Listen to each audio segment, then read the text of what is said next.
G'day everybody. Who doesn't like a bargain? So let's start the video with a bargain and check out this kaffir lime for $12.50. It was $48, but because the frost got to it and some of the leaves are starting to drop off it, they marked it down to $12.50, and luckily my wife was there at the time and grabbed it for me. Kaffir limes are awesome for the kitchen, and I'm wrapped because, as some of you would know, I do a lot of Asian, or my family does a lot of Asian cooking here, and the leaves are fantastic in curries and broths and noodle dishes, and I don't have one, and it's going to pair so well with my curry tree over here just beside me, my lemongrass just behind me.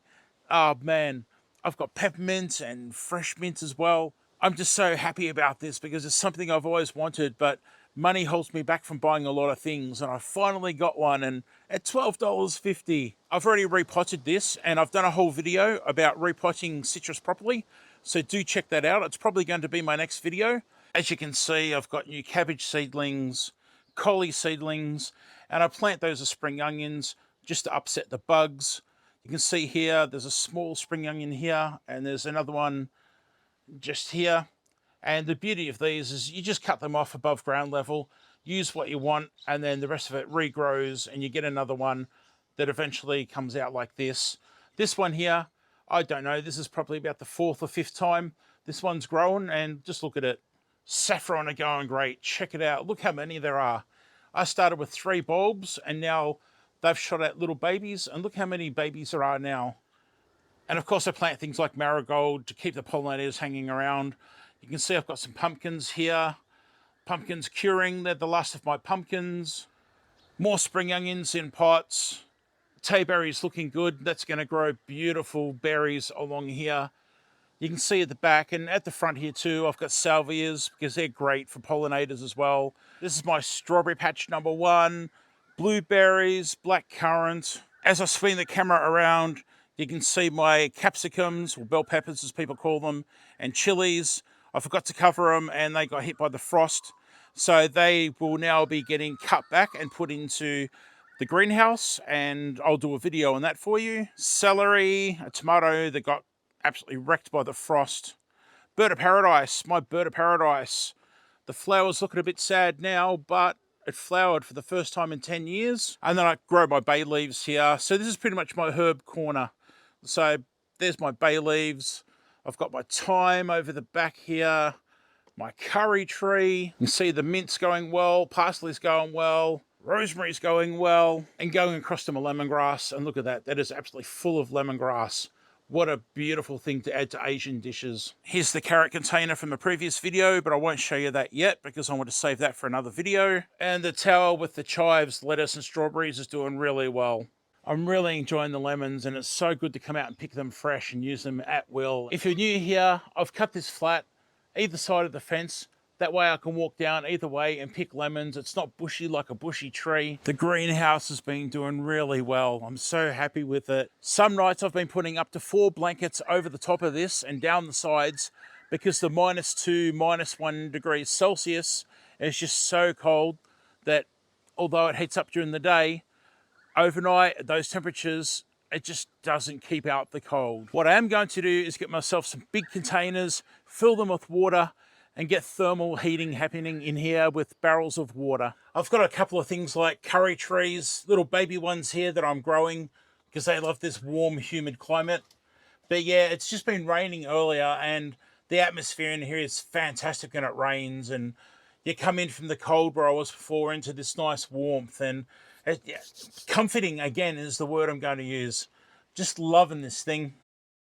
As you can see, strawberry patch number 2 is doing really well. Very healthy. More strawberries up top there. And there's actually a borage up there as well. That came up by itself. Beautiful blue flowers. Going to be great for pollinators. Garlic's looking great over there, as are the little cabbage and cauliflowers that I've got here. This one here is waiting for new plantings. That one's got strawberry runners that just climbed in themselves and started growing, but I'll make that something else. There'll be another vegetable in there. I'll probably put peas in there. I've got peas growing at the moment inside under a light. Another couple of bags of celery. I grow celery all year. I just move them around to where they can grow best. They all self-seed I let them go to seed as well. Passion fruit's doing well and holding up against the frosts.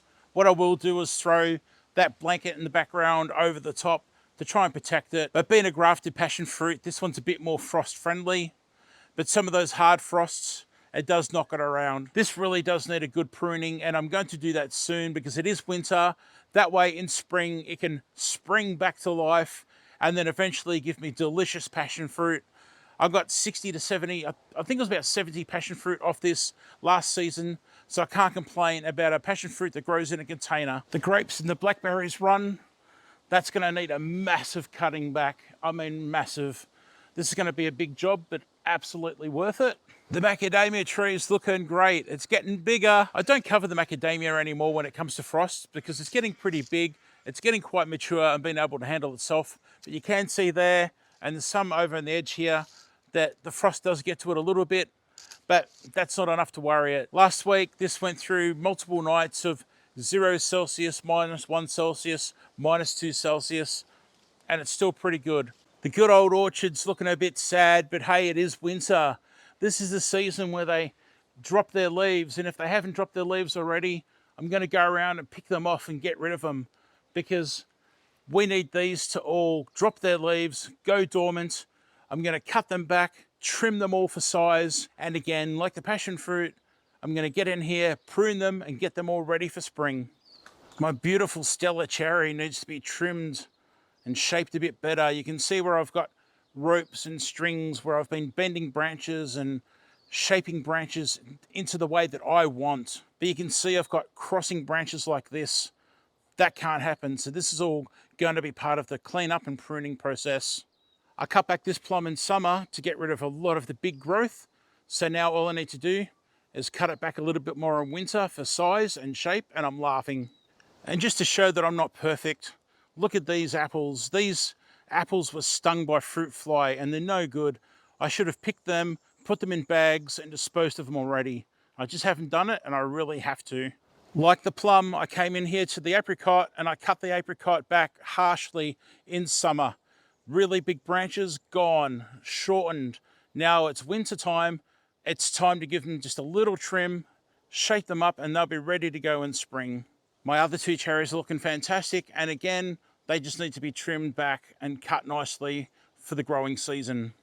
And again, another example of me, I'm not perfect.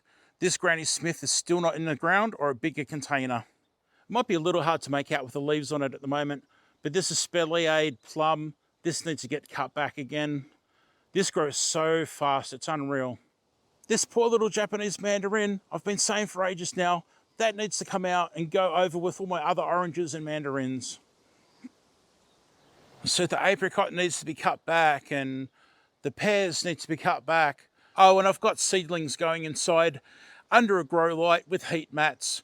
So I've got some more vegetables going there. Peas, broccoli, collie, Brussels sprouts, red onions, brown onions. I don't know, there's probably something I missed. And then next week I'll be starting another batch. So as I harvest the ones that are here, and then those, I'll have another batch ready to harvest after all of that.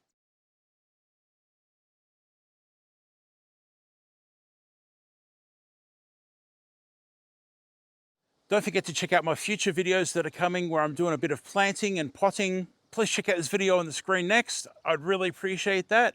And thank you so much for being here. And hopefully I'll see you in the next cooking or gardening video. Bye for now.